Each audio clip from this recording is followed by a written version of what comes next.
Mais c'est encore une faute, il faut corriger Kashiali. Mais Rava dit, si vraiment il y a un problème, si vraiment j'ai un problème, voilà le problème. Alors, il faut quand même que je rappelle le lien avec ce qui précède. La semaine dernière, on a vu que Rami Bar Chama a interrogé son maître Rafrizda. Il lui a dit, on a vu que les Chachamim disent que si on prend des clippés orla, des écorces de orla qui sont à Soubana'a, qu'on en fait un feu, et qu'avec ce feu on allume on cuit du pain, le pain est permis. Eux ils pensent que l'interdit a disparu déjà dans le feu, et donc le pain ne contient pas de l'interdit. Que diront-ils, ces mêmes Chachamim, si à la place, au lieu de prendre du clipper orla, ils prennent du Ekdesh, c'est-à-dire quelque chose qui a été consacré au temple, qui est aussi interdit au profit, mais pour une toute autre raison. Et là, Rafrizda dit, ah non, là c'est interdit.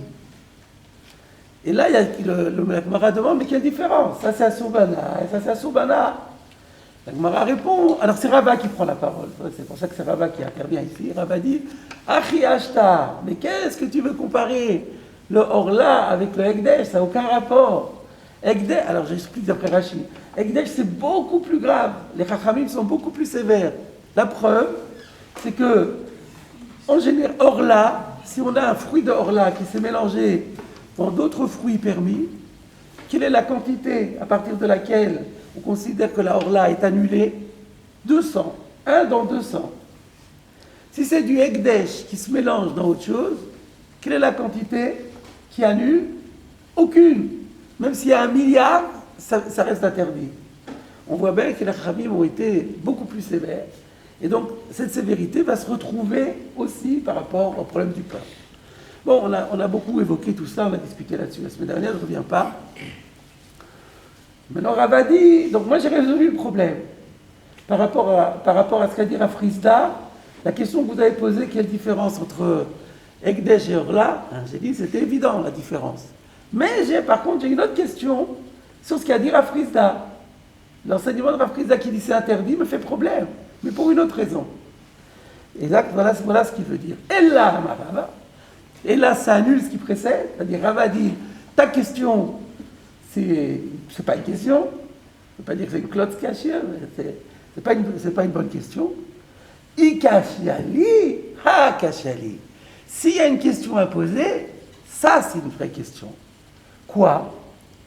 Ve'alo ma'al hamasik. Mais pourtant, on parle de quelqu'un qui a pris du bois de Ekdesh, du bois qui a été consacré au Ekdesh, qu'il a allumé. C'est le masik. Masik, ça veut dire qu'il est allumé. Asaka, aujourd'hui en hébreu moderne, le chauffage central, ça s'appelle Asaka Merkazit. Asaka, ça veut dire allumé. Le masik, celui qui a allumé le feu, sachant que c'est avec du bois qui est Ekdesh, Ma'al, il a transgressé l'interdit de Me'ila. Me'ila, ça veut dire interdiction d'offenser le Ekdesh, le sacré, en tirant profit. C'est ce qu'il a fait. Et alors, oui, c'est vrai. Et alors continuons. Le kolecha de Mahala Masik, nafkoulé ou le chouli. On a une règle que si on a fait Me'ila sur du Ekdesh, le Ekdesh sort ipso facto, il devient choulin. Donc, au moment où il a allumé le feu, où il a mis le feu au bois, le bois étant profané, il devient chol, il n'est plus Ekdesh. Et à ce moment-là, la flamme a commencé à cuire le pain. Donc le pain, il n'a plus été contaminé par du Ekdesh. À la seconde même où on a mis l'allumette sur le bois, tout est devenu choulin. Il n'y a plus d'Ekdesh ici. Donc le cas n'existe pas. Il y a bien un moment où il faut que ça soit du Ekdesh pour qu'il soit Ma'al. C'était Ekdesh le bois. Le bois était Ekdesh. Voilà. Dès qu'il l'allume, il fait Me'ila. Il y a ce moment-là. Quand il fait Me'ila, à ce moment-là, il n'y a encore rien dans le pain. Il n'y a même pas de feu.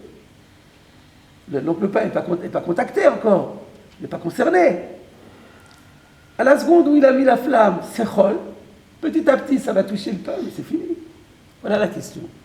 On va voir le commentaire de Rashi pour plus de clarté, mais la question est très claire et très facile. Mais...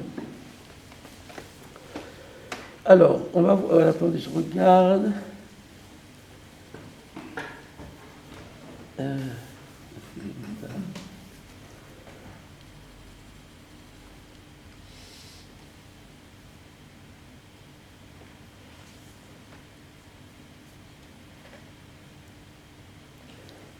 Avant même, bon, on verra. On va d'abord voir Rashi et après, rappelez-moi qu'il y a une question à poser sur cette question du Kovetz Shiurim. Alors d'abord Rashi. V'alo ma'al hamasik v'chayav korban me'ila. Donc Rashi peut-être aussi explique pourquoi, qu'est-ce que ça veut dire ma'al, quelqu'un qui transgresse me'ila, sous-entendu b'shogeg, il est passible d'un sacrifice. C'est ce qu'on appelle hacham me'ilot, quand on parle dans les Ottomanes, Elouen Hachamot, Hacham Zelot, Hacham Meilot. Hacham Meilot, c'est ça. C'est quelqu'un qui a été né du Ekdesh. Le Kol Davar, She'en Bo Kedushat Hagouf. Toute chose qui n'est pas intrinsèquement consacrée. Kegon, Be'ema, She'ena Shel Korban, ou Kli, She'eno Kli Sharet. Comme par exemple un animal consacré, mais pas pour être un sacrifice, pour servir de sacrifice. Ou encore un ustensile consacré, mais pas pour servir, pour être un ustensile du service. Kivan shema albo yatsa lo chuli. Dès l'instant où on a tiré profit et on l'a profané, eh ben il devient profane, il devient chol, il perd sa kedusha. Là, Rashi rajoute un point, c'est qu'il faut faire ce qu'on dit là n'est valable que pour quelque chose qui n'est pas kadosh, kedushat hagouf. Alors je fais peut-être un petit développement. Il y a donc deux types de kedushot. Il y a ce qu'on appelle la kedushat damim et il y a la kedushat hagouf. Si je prends un animal et je dis cet animal-là, à Rezou Ola, je le destine à devenir et je le consacre d'ores et déjà pour servir d'holocauste. Un holocauste, il est sacré intrinsèquement. Celui-là, même si on fait Meïla, il restera kadosh.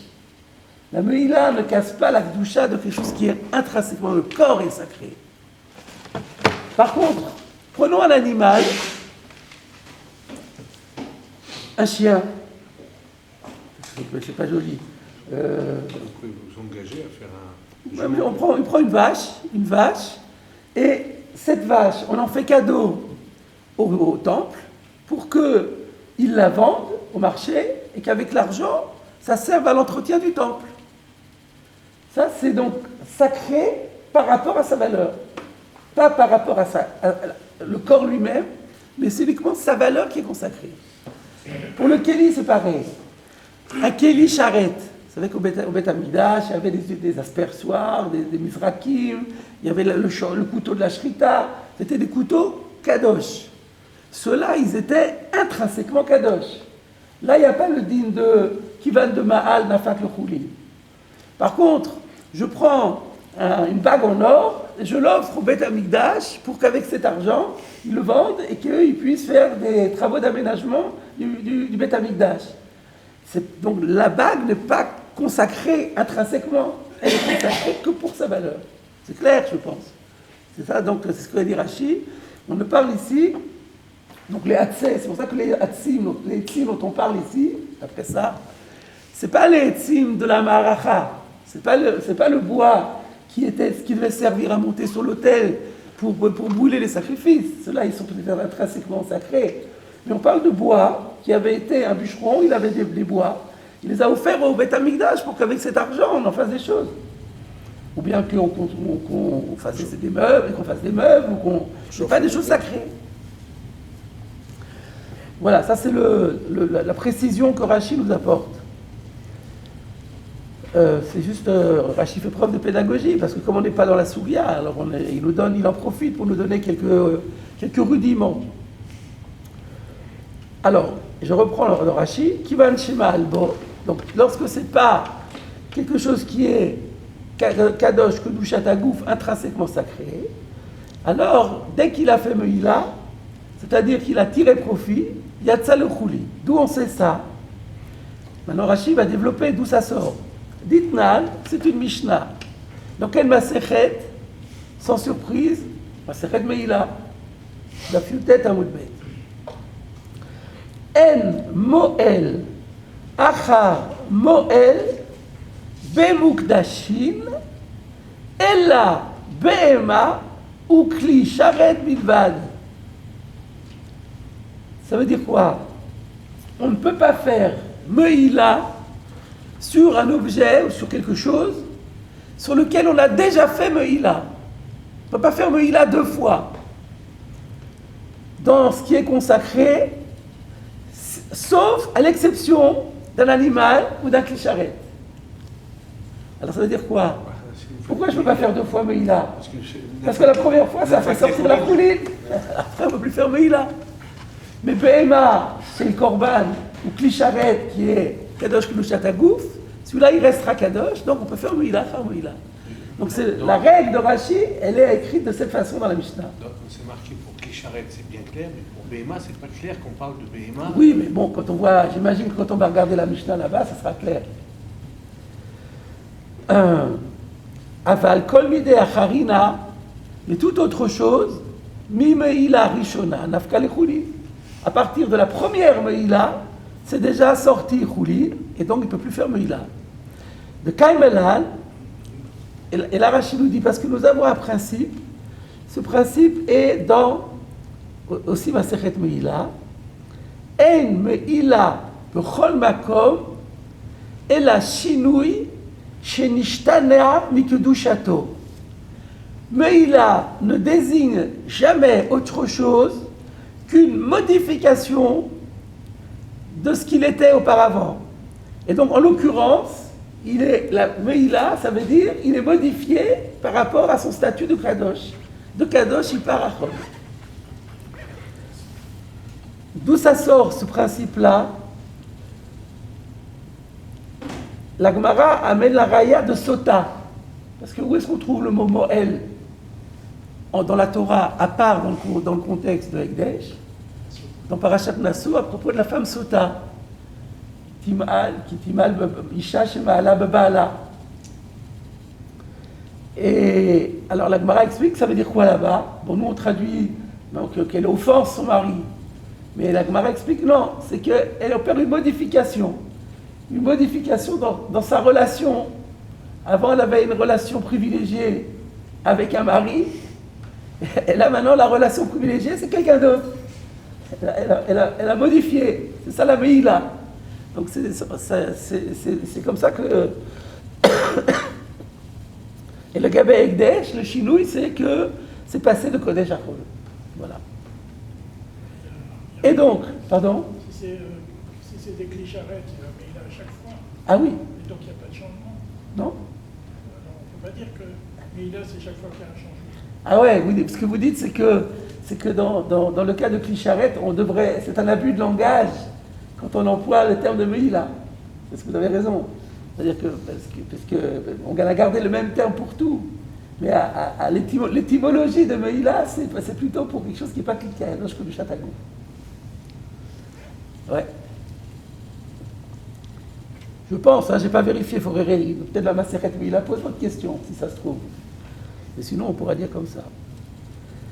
Et maintenant, Rashi explique la question de Rava. V'amai pat asura. Alors du coup, pourquoi le pain est-il interdit? Akodem shenatnu apat ayaes ekrouli. Ah oui, il va encore plus loin, Rashi. On l'avait dit la dernière fois d'ailleurs. Vous vous rappelez, quelqu'un au cours l'avait dit qu'on ne met pas le pain au four avant de l'avoir allumé. D'abord, on chauffe le four, on préchauffe le four, et ensuite on met le pain. Alors c'est encore plus fort. C'est ce qu'il dit Rashi là. Kodem shenatnu apat. Avant même qu'on ait mis le pain dans le four, tout était roulé déjà. Alors ça règle toutes les ambiguïtés.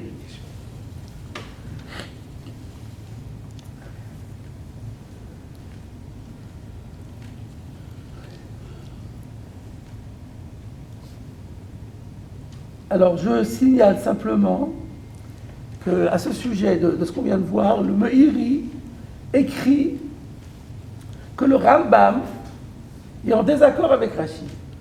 sur ce qu'on vient de voir. Et il pense que Yesh Moel, Achar Moel, Bekodesh Bedek Habayit. Même dans Kodesh Bedek Habayit, il y a Moel, Achar Moel. Et la Mishnah qui a cité Rachel. Ah oui. Et qu'on a dit En Moel, Achar Moel, que dans le cas, alors pour lui, c'est quand il y a Moel, Achar Moel, que En Moel, Achar Moel, ça a été dit quand même, En Moel, Achar Moel, ça a été dit qu'on passe du reshoot d'une personne chez une autre personne.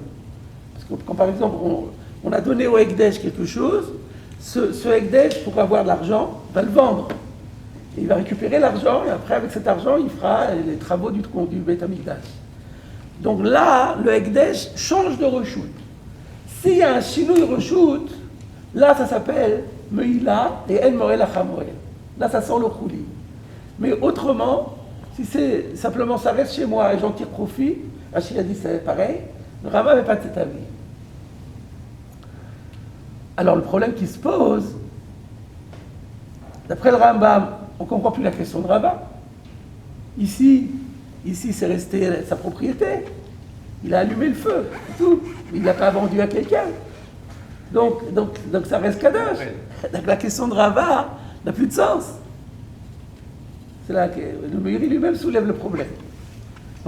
Bishlama pour Rashi, c'est magnifique, la question est claire. D'après le Rambam qui dit que, donc, Bedek Habayit, tant que ça reste la personne, Yesh Moel Achar Moel, où est le problème? Alors la réponse est un peu acrobatique.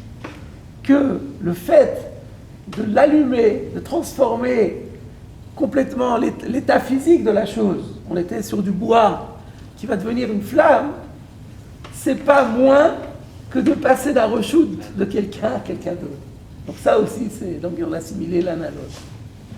Il faut comprendre, mais ça demanderait à être évidemment travaillé. Mais bon, je vous donne quelques indications sur les thématiques qui sont soulevées ici. Maintenant, je voudrais pour terminer, donc on revient à la Gemara, on a bien compris la question, je pense. Donc la question est, Ravadi, je ne comprends pas comment Rav Frisda peut dire que le pain va être assourd, pourtant, au moment où on a mis le pain, c'est déjà choulin. Alors, le Kovet Shiurim, Rabbi Elchanan Basserman, il dit, mais je ne comprends pas. Pour qu'il y ait Meïla, il dit Ma'al Amasik. Pourquoi Ma'al Amasik? C'est quoi Meïla? C'est tirer un Na'a. Quand il allume le feu, il n'a encore tiré aucune Na'a. La Na'a va venir, lorsque après, il va mettre son pain, sa pâte, et après la pâte, elle va cuire, alors il y aura une Na'a, et peut-être à ce moment-là, ça va sortir chouli. Mais au moment où il le rentre, il n'y a aucune Na'a. C'est quoi alors? Comment définir ce qu'il a fait? Ben c'est Mazik Ekdesh. Quel est le din de quelqu'un qui prend du Ekdesh, il n'en tire pas profit, mais il l'abîme? Ça peut arriver. Il y a une belle cruche qui avait été offerte au Beit Hamikdash. Quelqu'un vient, exprès ou pas exprès, donne un coup de dent, ça se casse. Quel est le din? C'est kadosh ou pas kadosh? Ça reste kadosh, il n'y a pas eu Meïla ici. Il a été mazik, il va falloir qu'il paye, bien sûr. Il va falloir qu'il paye, mais les tessons restent kadosh, il n'y a rien qui les fait sortir le roulis. Donc là aussi, c'est la même chose. Voilà la question de Rebbe Elchanan Basserman. Pas mal comme question. Réponse de Rebbe Elchanan Basserman. Et ça rassemble à quelque chose qu'on a déjà vu plus haut dans la Gemara. Le fait de prendre du bois, de se servir de ce bois comme bois de chauffage, de l'allumer, d'en faire du feu, de mishtamesh, de l'utiliser pour son usage, c'est déjà une nana. On avait vu ça, on avait déjà vu ça pour l'assiette, avec les casseroles. Le fait d'utiliser mettre dans la casserole, j'ai rien encore du fait de mettre la casserole, mais je l'utilise. Utiliser un objet qui m'appartient, ça s'appelle déjà une nana. Donc ça paraît une bonne... la raya est bonne. Voilà. Bien, donc maintenant que nous avons vu la question, on va voir la réponse. Amar, Rav Papa répond, Acha be'atzei shlamim askinan. Alors, la réponse n'est pas finie, elle est en plusieurs morceaux. Premièrement, il faut dire ici que c'est du bois de shlamim. Alors qu'est-ce que ça veut dire? J'explique tout de suite, on va voir dans Rashi. Ça ne veut rien dire, Hatzé shlamim. Shlamim, c'est des animaux qu'on offre en sacrifice. Hatzé, c'est du bois. Ça veut dire quoi, Hatzé Le shlamim? bois qui est utilisé pour un corban shlamim. Alors, pas utilisé, du bois qui a été consacré pour qu'avec sa contre-valeur, on achète un korban shlamim. C'est ça ce que Rashi va expliquer, Hatzé shlamim. Ça c'est un. Deuxièmement, Valiva de Rabbi Yehuda. Et en plus de ça, il faut dire que le din de Rav Chisda marche d'après l'optique de Rabbi Yehuda. Qu'est-ce qu'il a à Rabbi Yehuda? De Amar, Rabbi Yehuda est celui qui dit Ekdesh b'shogeg mitchalel, b'mezid eno mitchalel. Que lorsque on a quelque chose qui est consacré et qu'on en tire bénéfice, ce qui est interdit, b'shogeg, si c'est involontairement ou par erreur, mitchalel, alors là il y a ce din que la meïla fait sortir du choulin, du ekdesh pour devenir choulin. Bémézid, mais si on le fait exprès, et non mitralel, ça reste kadosh. Et alors, pour quel rapport avec ce que nous parlons ici? Bémézid, maïtam alo. Pourquoi lorsque c'est bémézid, alors la kedusha persiste et on ne dit pas que ça devient choulin? Qui van de lav bar me'ilahu, l'onafik le choulin. On avait dit déjà que le korban meïla, c'est seulement quand c'est shogeg. Quand c'est mézid, il n'y a pas. Donc il n'y a pas vraiment d'acte de meïla. Là encore, si on parle de meïla, mézid, c'est une sorte d'abus de langage. Le meïla, c'est beshogeg. Si c'est mézid, c'est lav bar meïla. Il ne peut pas y avoir de meïla. Qui va de lav bar meïlahu, puisqu'il n'y a pas d'acte de meïla, l'onafik le choulin, ça ne peut pas sortir choulin. Donc on voit de Rabbi Yehuda qui pense que la sortie du Kodesh au Choulin dépend de la qualité Meïla de la chose. S'il y a vraiment une Meïla, oui. Si ce n'est pas une vraie Meïla, non. Et alors, Shlamim Nami, du coup on peut dire que s'agissant de Hatzé Shlamim, qui vient de l'Avbar Meïla Ninu, l'Onafka le Choulin. Il s'avère, on va voir pourquoi, que les Shlamim ne sont pas Bar Meïla. Ils ne sont pas bar meïla, il ne peut pas y avoir de sortie le choulin. Donc voilà la réponse. La réponse était mais ma'al amasik. Réponse non, lo ma'al, parce qu'il n'y a pas de meïla. La meïla, c'est seulement quand on, dans certains cas, dans tous les cas, mais pas dans shlamim. Et là on est dans shlamim. Dans shlamim, il n'y aura pas meïla, et donc s'il n'y a pas meïla, il n'y a pas yitsia le choulin. Alors on va clarifier tout ça grâce à Rashi. On doit simplement dire qu'il est pas shogeg. Là, quand il veut faire le feu, il est méside vraiment. C'est-à-dire que comment on peut trouver un cas de shogeg quand on va allumer du feu? C'est-à-dire que lui, alors il sait pas que c'est un bois de. Oui, soit il ne sait pas que c'est un bois de shlamim, d'accord. soit il ne connaît pas la halacha. C'est toujours pareil, il y a deux shogeg. Le Shabbat, par exemple. Soit on a oublié que c'est Shabbat aujourd'hui, on croit que c'est mardi, soit on croit que c'est permis.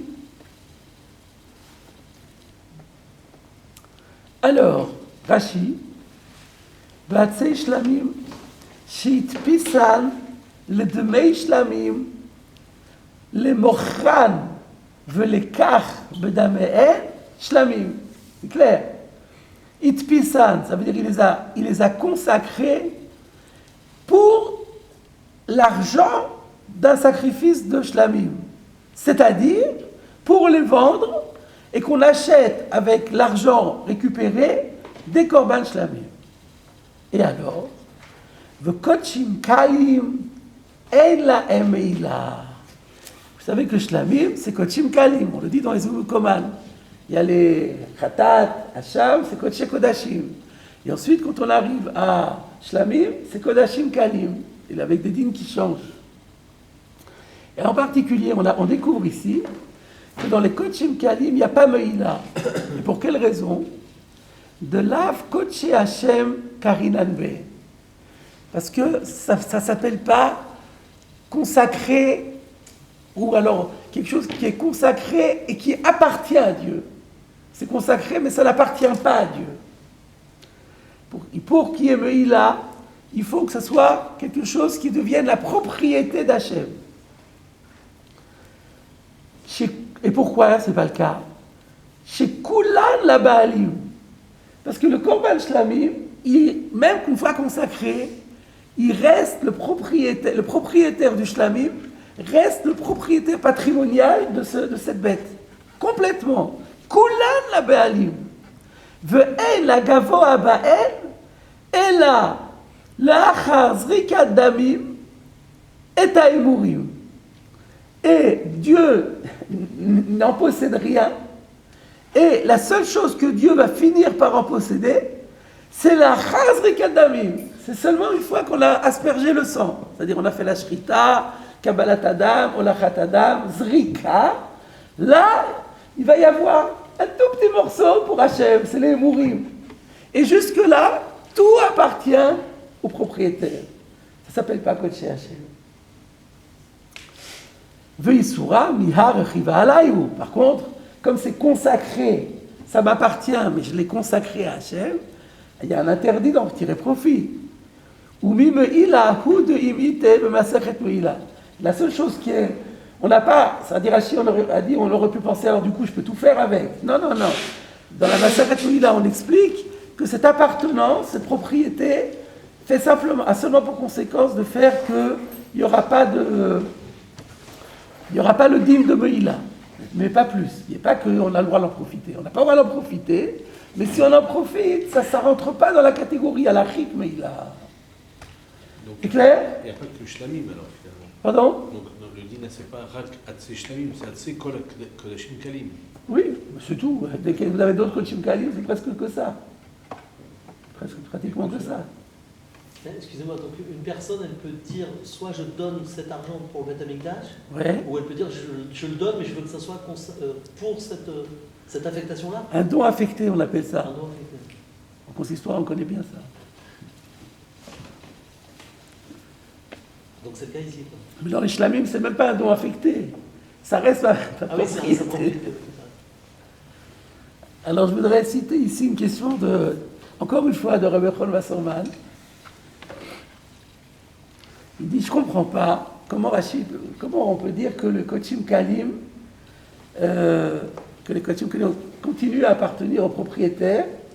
On voit bien que lorsqu'il mange, parce que effectivement le propriétaire va manger la viande du shlamim. Mais quand il mange de la viande, on dit Mishulchan Gavoa Ka'achel. C'est quand même, ça s'appelle quand même, il mange à la table de Dieu. Donc on voit bien on considère que le sacrifice, une fois qu'il a été offert, il appartient à Hachem et que même quand il a le droit d'en manger, mais il est l'invité à la table de Dieu. Donc on voit bien qu'il n'est pas propriétaire.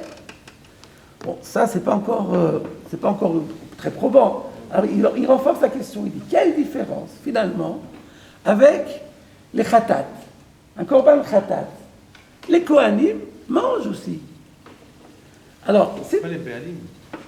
pas les béalim, mais les kohanim, oui. Oui, mais dans Shlamim, les Kohanim aussi. Hein? Dans les Shlamim, les Un Kohanim petit aussi. morceau. Parce que chacun prend une part. Ça, chez l'autre. Alors, il demande quelle différence. Pourquoi est-ce que dans le korban khatat, malgré le fait qu'il y a des hommes, des humains, qui vont manger, pour autant on dit oui, mais c'est Kadosh Kodashim, ça appartient à Kadosh Baruch Hu, alors qu'ils vont manger, parce qu'on dit c'est Shukral Gavoa.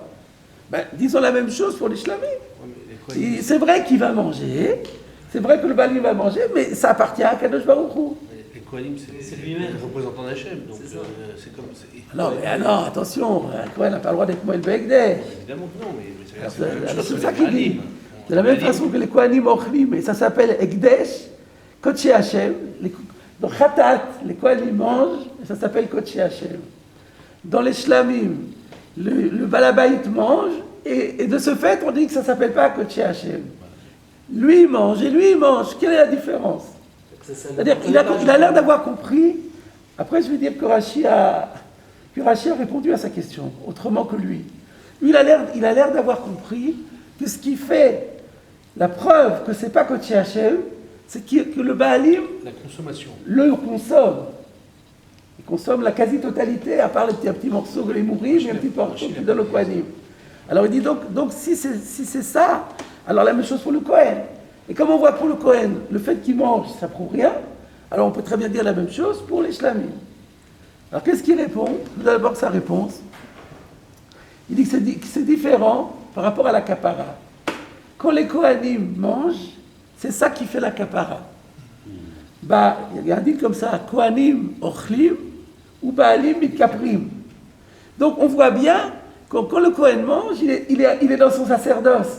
Il est encore en train de travailler. Il mange, c'est un travail. En service. C'est un travail un peu agréable peut-être. C'est un travail. Et donc on voit bien que ça appartient à Kadosh Baruch Hu. Par rapport au shlamim, quand le balabait il mange son shlamim, il n'y a rien qui se passe. Donc c'est pas le même type de achila. Mais moi je dis, ça c'est bon. Donc c'est un peu sophistiqué ce qu'il a dit là. Je vois que Rashi il a répondu ça complètement différemment. Rashi aussi s'est posé la question pourquoi est-ce que ça ne s'appelle pas Kodesh Hashem. Il dit non parce que c'est au niveau propriété. Ça, depuis le début ça lui appartient à lui. C'est pas le fait qu'il mange ou mange pas. On regarde même pas ça. Mais on admet, alors d'où on le sait, bon, la Gemara le dit, donc elle a des ochachot, elle a des psukim. Peut-être que la question du Kovet Shurim, parce qu'il pense que la seule raya qu'on a, c'est qu'il mange. Mais j'ai pas l'impression de Rashi, c'est pas mashma. Rashi a bien dit, ou mi meila ou d'imité ma sechet meila. Donc on voit bien que c'est la Gemara qui l'a déduit. Il faut voir dans la Gemara là-bas d'où ça sort. Mais le principe, c'est que la Gemara nous dit, les Kodshim Kalim, ça reste tout le temps la propriété. C'est pas le fait qu'il mange ou qu'il mange pas. Le fait qu'il mange, c'est pas probant. Le Kohen aussi peut manger, et quand même, ça appartient à Hachem. C'est pas le Kovet Shurim a cru que c'est le fait de manger qui est probant. Et Rachid, on ne pense pas que c'est lié à ça. Mais simplement, on sait que les Kodshim Kalim, ils restent la propriété de leur propriétaire du début jusqu'à la fin. Ça, c'est donc la première partie de la réponse de Rav Papa à Rava, c'est on parle de Hatzeh Shlamim, et que dans les Hatzeh Shlamim, il ne peut pas y avoir de Meïla. Et comme il n'y aura pas de Meïla, il n'y aura pas de Yotzi Alachoulin. Alors pourquoi, quand il n'y a pas de Meïla, il n'y a pas de Yotzi Alachoulin? C'est la suite, Aliba de Rabbi Yehuda. Aliba de Rabbi Yehuda, Pachat l'air à Frisda. Quand Rafrizda a répondu à Rami Bachama en lui disant le pain va être assourd, c'est ça Pachat Rafrizda. C'était parce que lui, il pense que la lacha est comme Rabbi Yehuda. Où est ce Rabbi Yehuda? Pekidushin, le Perek Sheni. Dafnun Hei. Donc dans Kiddushin, deuxième chapitre, page 55a, d'Amar, où l'on a dit Ekdesh bemezid en mitralel. Ça veut dire quoi? Imnene mimenu bemezid, s'il tire profit de ce qui a été consacré de manière délibérée, lo yatsa le choulin, ça ne sortira pas choulin. Pourquoi? Parce qu'il n'y a pas meïla. Ilkar, c'est pourquoi Beshlamim, shogeg didou, kemezid. Quand il s'agit de shlamim, comme on l'a expliqué qu'on parle de shlamim ici, même s'il est shogeg, ça aura le même din qu'un mezid normal. Pourquoi? Que mezid de Ekdesh. Un shogeg de shlamim, c'est comme un mezid de Ekdesh. Dans les deux cas, il n'y a pas meïla. De halav benei meïla linu. Parce qu'il n'y a pas meïla. Et s'il n'y a pas meïla, alors il n'y a pas yetzi ala chouli. Alors Rachid rajoute, Vachinami avematzi le memaracha, que chez Siko mezid askinan. Qu'est-ce que Rav Papa a besoin de dire qu'on parle de Hatzeh Shlamim? Il avait une autre facilité de dire. Il a dit on parle ici d'un cas où il a allumé le mezid. Puisqu'on dit qu'on va l'après Rabbi Yehuda. Et que Rabbi Yehuda il dit que celui qui fait Moël le mezid, alors il n'y a pas de Meïla, il n'y a pas de Tziala Choulin. Alors dit qu'on est ici, on parle d'un cas de mezid, terminé. Pourquoi tu es obligé de dire on parle de Shogeg et on parle de Hatzeh Shlamim? Dis-moi qu'on parle de mezid, et puis c'est plus simple. Alors la Rachid dit, oh oui, on aurait pu répondre ça. Achinami avematzi le memaracha que chez Siko mezid askinan. On aurait très bien pu répondre comme ça. Mais cependant, chez Hissiko, comment il a formulé sa question, Rabbi Bachama? Il avait dit un four qu'on a allumé. L'expression chez Hissiko, qu'on a allumé, non, Mashma, shogeg ou mezid. Elle connote pas plus le mezid que le shogeg. Donc on a l'impression qu'il parle des deux. Mashma, shogeg ou mezid. Il l'a allumé sans rentrer dans son intention, dans sa tête. Est-ce que c'est exprès, pas exprès? V'kivan de matzil ukma, ben shogeg ou mezid ukma. Et puisqu'on a la possibilité de trouver une solution qui permet de trouver le cas et shogeg et mezid, ça entre mieux dans les mots de Rav Frisda, ou de Rabbi Bachama, donc c'est mieux. Voilà, c'est clair. Tosfot pose la même question que Rashi, avec une petite réponse différente. Regardez Rashi, Tosfot. Be'atzei shlamim, avamatzi lehukme be'atzei ekdesh, ou be'mezid, be'aliba de Rabbi Yehuda. C'est la question de Rashi. La Gemara aurait pu dire qu'on parle ici non pas de Hatzei Shlamim, mais de Hatzei Hekdesh, c'est-à-dire de Etzim qui sont mamash kadosh pour brûler sur l'autel. Et simplement c'est Bemezid. Et que comme c'est Bemezid, Aliba de Rabbi Yehuda, donc c'est pas Yotze le Chouli. Pourquoi on l'a pas fait? Elle a de l'avourcha de Milta, l'avor Bemezid. C'est pas courant que quelqu'un transgresse Bemezid, c'est pas joli. Donc on n'aime pas trouver des cas où quelqu'un fait ça Bemezid. Par élégance, il a préféré dire un cas de shogeg. Donc à la question de Rashi qui était pourquoi on n'a pas dit qu'on parle d'un cas de mezid, il y a deux réponses. Rashi dit parce que le lachon de Isiko, mashma, qu'on parle de tous les cas, shogeg comme mezid, et Tosfot dit c'est plus élégant de parler de shogeg que de parler de mezid. Deux réponses conviennent. Tosfot n'a pas aimé la réponse de Rashi. Ouais, peut-être que Tosfot est moins sensible au lachon que Rashi. On sait que Tosfot dit que le lachon c'est pas très probant. Afapish lachon d'achouk et lachouch bekar. Donc pour Tosfot c'est pas les contraintes d'expression n'en sont pas. Rashi oui. On peut dire qu'on retrouve ici. Vous avez souvent montré quand il a une autre contrainte de Svara, mais ici il n'y a pas d'autre contrainte. Non, c'est une approche systématique. Pour Tosfot, on ne doit pas trop s'appuyer sur les nuances qui ressortent des propos de la Gemara, parce que la Gemara fait exprès de mettre des expressions un peu trompeuses pour affûter la tête du. Vous avez vu ça souvent.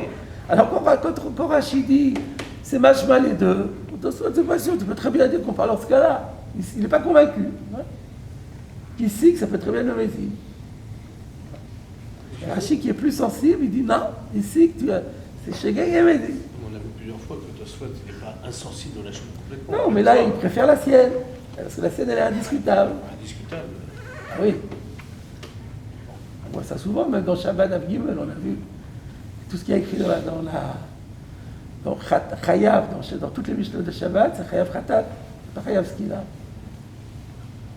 Je n'ai pas compris pourquoi c'est plus une contrainte de Isiko que Hatzei.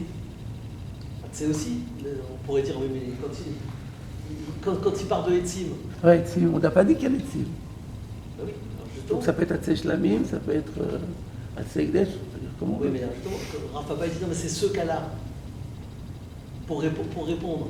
Il dit ah non, mais c'était Hatzei Shlamim. D'où tu vois, on est venu au Beth Midrash, on pose une question à Rav Frisda. Rav Frisda, il répond Apat Asso. Et comment Rav Papa il est obligé de s'en sortir? Il dit non, c'est un cas très particulier, c'était Hatzei Shlamim. Ça pose pas de problème à Rashi. Par contre, quand il dit Isiko, non, Isiko ça peut pas être le Mezid, parce qu'il y a écrit Isiko.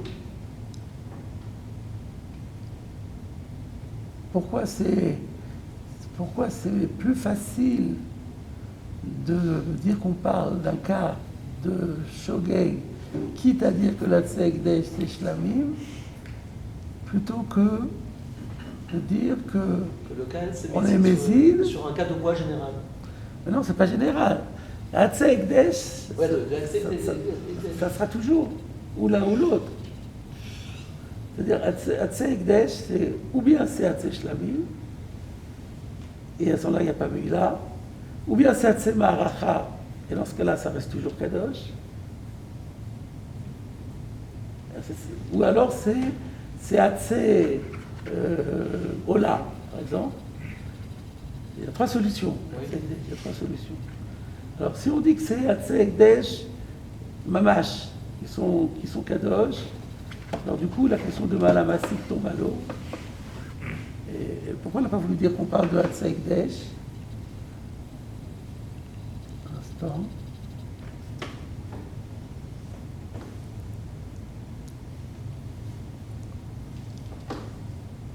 Ah oui, pourquoi on ne dirait pas qu'on parle? Ça c'est une autre question que je soulève. On a parlé de ça tout à l'heure ou pas, il me semblait. Les Hatzé, on a parlé tout à l'heure, j'ai évoqué les Hatzé Amaracha. J'ai dit que ceux-là, ils restent Kadosh Adasov. Le Jetagouf, donc il y aura toujours Meïla. Pourquoi j'ai parlé de ça? À quel propos j'ai dit ça? Pour exclure, pour expliquer les différences du bois, on parle du bois qui était vendu et qui sur lequel pouvait y avoir Meïla. Vous avez montré la différence. Mais est-ce qu'on a vu quelque part dans Rashi que... Non, c'est vous qui avez cité. Non, à cause du Rashi. Mais après, dans la Gemara, on l'a pas vu. C'est sur le Rashi quand il a dit que c'était un animal mais qu'il n'était pas corban lui-même ou... Non, parce qu'il y a une question qu'on peut poser. Alors, pourquoi ne pas dire que le Hatzé Ekdesh ici, c'est le Hatzé Amaracha?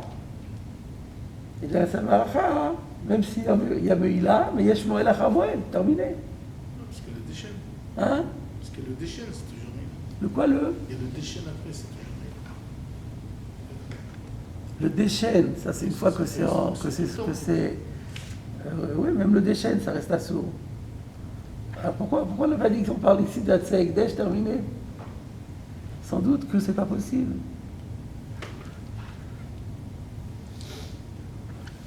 Sans doute que Hatzé Ekdesh, c'est pas ça, alors. Hatzé Ekdesh, ça doit pas être... on n'appelle pas Hatzé Ekdesh les bois qui sont... Les bois qui étaient dévolus pour être offerts sur le sacrifice, c'était tout un cérémonial. Et probablement, on l'appelle pas ça Hatzé Ekdesh, alors. Parce que sinon, ça serait la meilleure réponse. C'est une autre question que je soulève. J'ai pas fait attention à ça. Bon, en tout cas, on a compris donc je récapitule. Rava avait dit, mais pourquoi il n'y aurait pas ici Meïla? Et la Meïla ferait sortir le Choulin.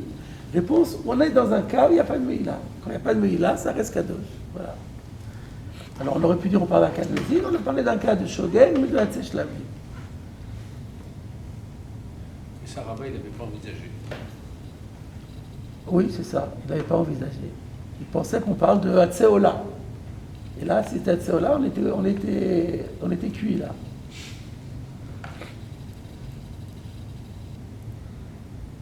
Alors, donc là, tout va bien, on va continuer la Gemara. La Gemara pose la question, une nouvelle question. C'est-à-dire le dialogue avec Rava s'est terminé. Rava a posé une question, Rav Papa lui a répondu, et maintenant c'est le Messader Hachas qui va intervenir. Un instant, est-ce que j'ai oublié de vous dire quelque chose? Ah oui, excusez-moi, j'avais encore une remarque. Il y avait une remarque encore intéressante du Kovet Shiurim qui est décidément très présent dans cette soubia. Il dit que on peut se poser la question. On a vu que quand on fait Meïla, ça sort le Choulin. Est-ce que c'est parce que on a fait le Issour Meïla que ça sort le Choulin, ou bien c'est parce qu'on a fait sortir le Choulin qu'on est passible de Meïla. Vous comprenez? De Pashtout, on peut dire, la Meïla c'est quoi? C'est l'offense qu'on a fait au sacré. C'est quoi l'offense? D'avoir désacralisé. Comment je l'ai désacralisé? C'était Kadosh, tu le rends profane. Donc, quand tu es né, tu tires profit. Tu tires profit a pour conséquence de le désacraliser, et ça va tomber sous le coup de Meïla. C'est ça qu'on appelle Meïla. Ou bien, non, c'est le contraire. Quand tu es né, ça s'appelle Meïla. Et quand tu fais Meïla, la conséquence est désacralisée. Alors il dit que un Pisvara, on aurait pensé que la première idée, parce qu'on comprend que c'est grave, il a désacralisé. Mais ici, on voit le contraire. Donc qu'est-ce qu'on voit ici? On voit que quelqu'un est né et que il n'a pas fait Meïla, Et parce qu'il n'a pas fait Meïla, ça ne sera pas désacralisé. Donc, qu'est-ce qui conditionne quoi? C'est la Meïla qui conditionne la désacralisation, et ce n'est pas la désacralisation qui confronte la Meïla. Voilà ce qu'on voit ici. Donc, Chiyuv Meïla, et l'homme il plaît chez Yatsa le Choulin. Elle a Adaraba, à Yotsia le Choulin, et lui plaît Chiyuv Meïla. Ça, c'est donc intéressant de se rappeler cette phrase de la Gemara. Quand il n'y a pas qui va de l'avbar Meïla linu, l'on l'avka le Choulin. Donc, qu'est-ce qui conditionne quoi? C'est la Meïla conditionne le Choulin, et pas l'inverse. C'est joli. Je reviens à la Gemara. De mal à Masik, nafke le Choulin. Ah bon? Maintenant, on remet en question tout le présupposé de Rava. Jusqu'à présent, toute la soirée, on l'a admis comme un postulat. C'était l'hypothèse de Rava, c'était certes le théorème de Rava, que Ma'ala Masik, que lorsque on fait Meïla, on l'avait dit, il avait dit Rava, regardez les mots, il avait dit Kol Echad Ma'ala Masik, nafke le Choulin. Donc nous, on a fait confiance. Maintenant, la Gemara dit quoi? Elle remet tout en question.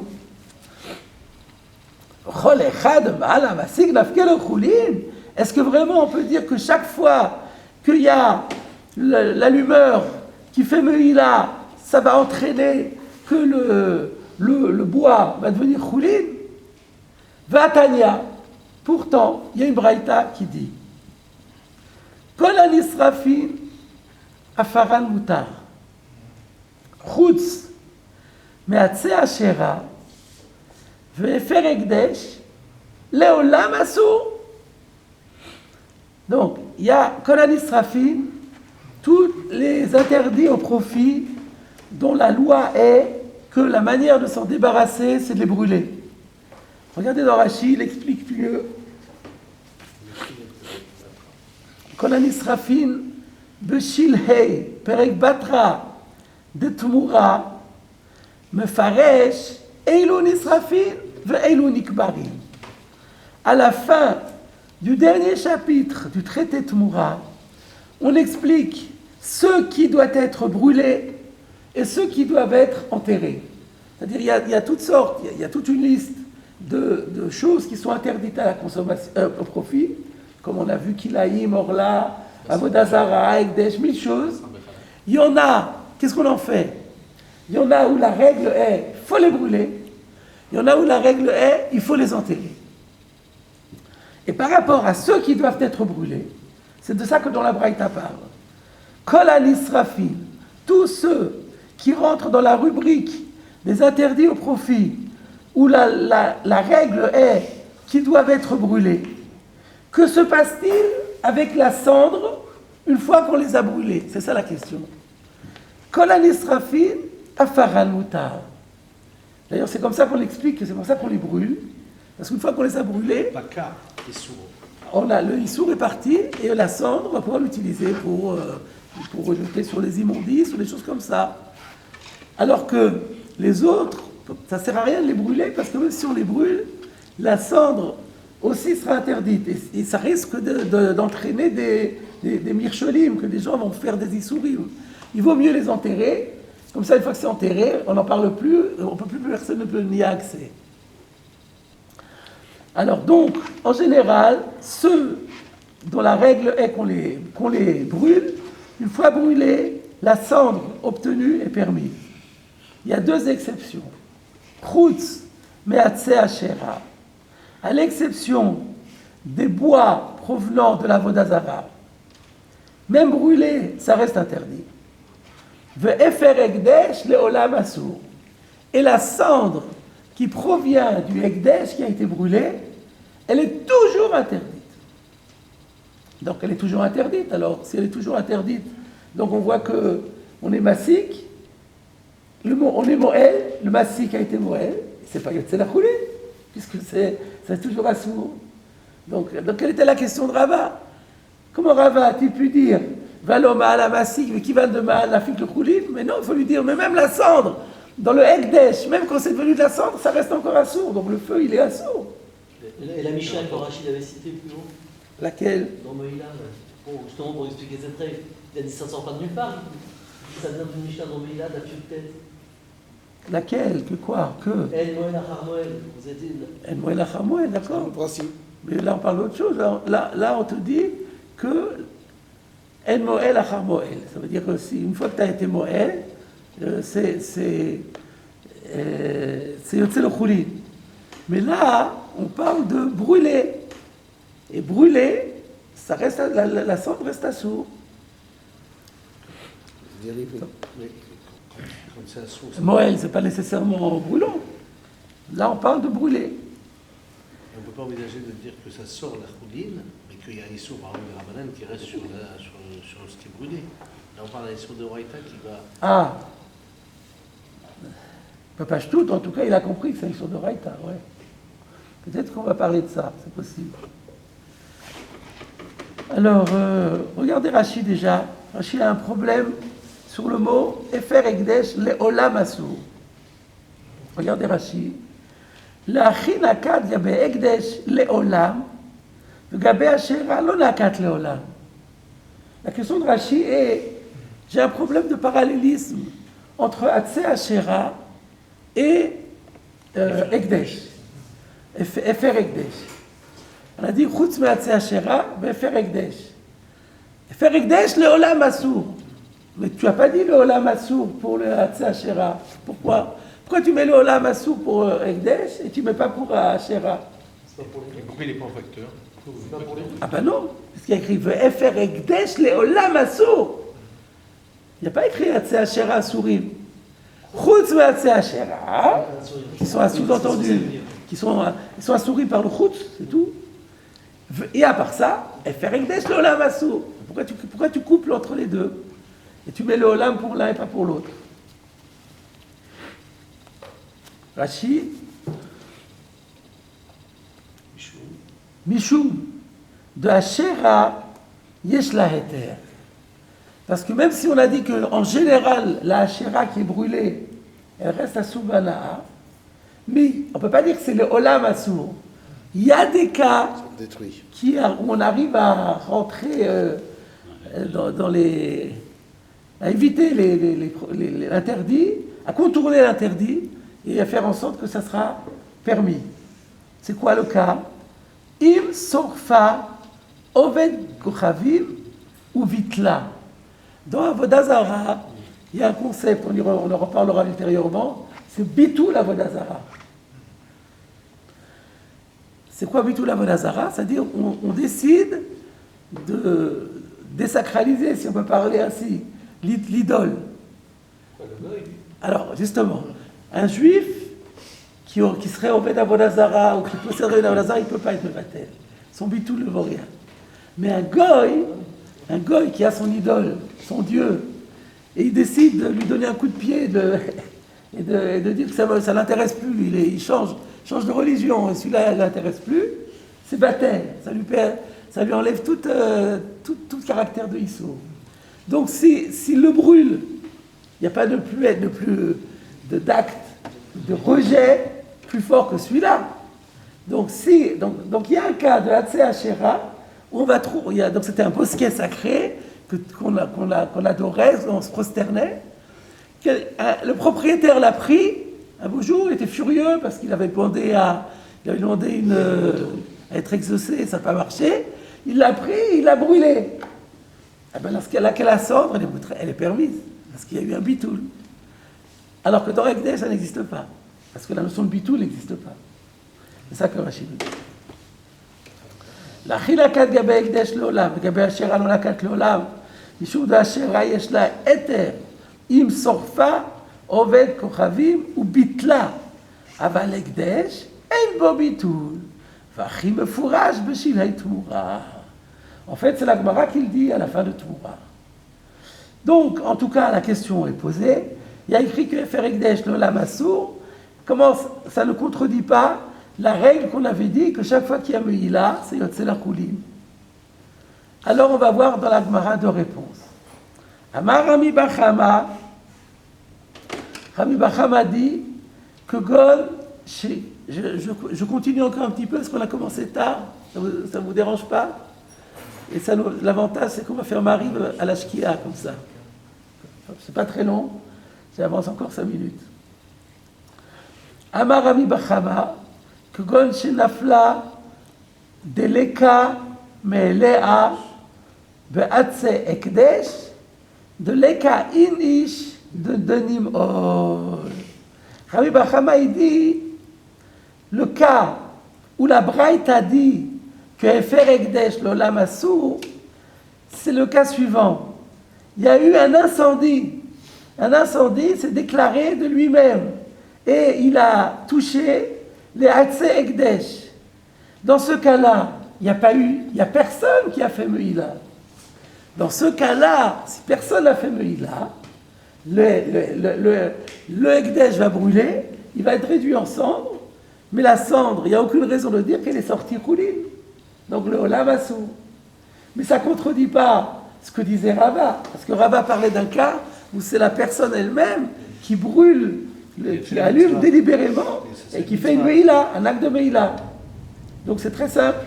En temps normal, quand on fait Meïla, alors ça fait sortir le Khouline et il n'y a plus de Ekdesh. C'était la question de Rava. La Braïta que tu m'apportes, qui dit que Kol al-Israfin a Faral Moutar, mais pas Efer Ekdesh, c'est pas tous les Efer Ekdesh. C'est le Efer Ekdesh qui serait réduit en poudre, en cendre, sans qu'il y ait quelqu'un qui en tire profit. Comment c'est possible? Un incendie, un court-circuit. C'est-à-dire que la Braïta parlerait de tous les autres cas, c'est un feu volontaire, mais pour Efer Ekdesh, c'est un incendie. Voilà. Un incendie. Voilà. Quand on dit Efer Ekdesh, c'est-à-dire que la Nisrafine a fait un moutard, toujours, Efer Ekdesh, dans ce cas-là. Alors le Olam est un peu compliqué, le Olam Assour. En fait, c'est juste le Olam, c'est pas le Olam, mais c'est par rapport à Asherah. C'est juste pour être mégalé sur Asherah. C'est pas le Olam, c'est pas vrai le Olam. Ouais. Ça, c'est la réponse de qui? De Rami Bachama, qui était justement, c'est marrant parce que c'était lui-même qui était l'auteur de la première question. C'est lui qui nous a embarqués dans toute cette soubia. Et on a une deuxième réponse, Rav Shmaya. Rav Shmaya Amar, Be'otan Sheteunin Gniza. On ne parle pas ici de n'importe quelle cendre, on parle des cendres dont la Torah a exigé qu'elles soient enterrées. Il y a des cendres que la Torah elle-même, elle dit, c'est à Surbana, il faut les enterrer. Alors là, évidemment, c'est de ça qu'on parle, mais ce n'est pas toutes les cendres.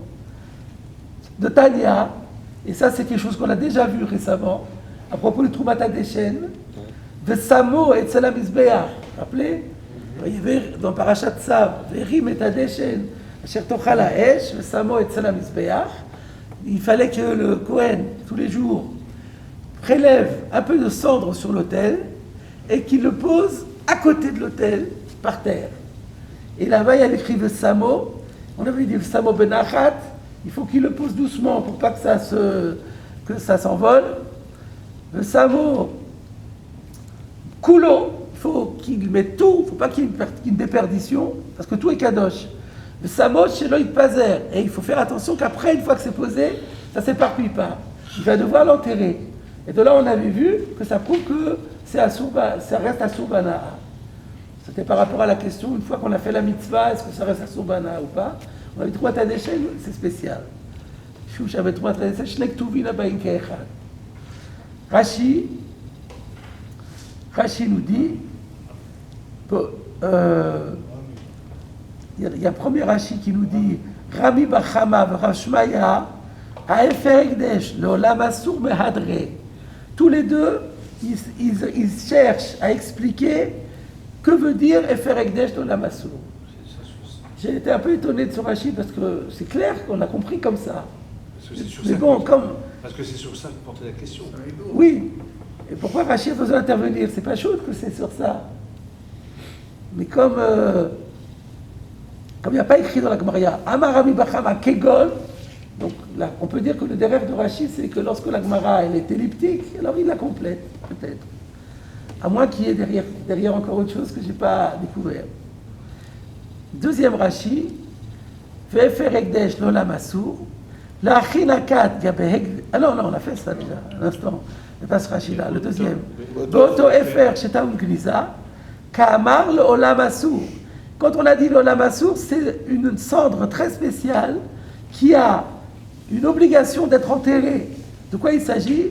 Zéou Efer chez le Troumat Hadeshen. C'est la cendre qui provenait de Troumat Hadeshen. Chez Loaïta Meïla Beseko. Et là, on ne faisait pas Meïla. Quand on l'allumait, il n'y a pas eu de Meïla. Nous, ce qu'on a dit, c'est que si on fait Meïla, c'est-à-dire on tire bénéfice de ce qui est Kadosh, alors là, ça devient Choulin. Mais la Troumat Hadeshen, personne n'a tiré, personne n'a désacralisé. On a accompli le sacerdoce du bois jusqu'au bout. Et donc, il n'y a aucune contradiction avec ce qu'on a dit. Et là, effectivement, ce FR-là, il existe un FR qui restera sourd toujours, c'est bien le FR de Troumat Hadeshen. Alors, juste un petit mot encore, on s'arrêtera là aujourd'hui. Ce pshat de Rashi, on le trouve aussi dans Rabbeinu Hananel, le Ravad. Par contre, le Rambam pense que le din de Taoul Gniza, c'est pas juste la Troumat Hadeshen, mais c'est toutes les cendres qu'on récupérait sur l'autel, parce que là on prélevait un petit bout et on le mettait à côté, et tout le reste on l'enlevait et on le sortait du camp. Mais d'après Rashi, on le posait là-bas, c'est tout, il n'y avait pas de Gdusha. Le Rambam dit toutes les cendres qu'on récupérait, il fallait tous les enterrer. Donc il y a un petit débat sur de quelles cendres on parle. Rashi dit Troumat Hadeshen uniquement, et d'après le Rambam, c'est toutes les cendres de l'autel. De toute façon, nous reviendrons encore sur ce sujet-là, puisqu'il y a un Tosfot, il y en a même 2 Tosfot, et des commentaires à faire. Mais on a vu déjà l'essentiel pour aujourd'hui. Donc je rappelle que mardi prochain, il n'y aura pas de cours, parce que je ne serai pas à Paris. Et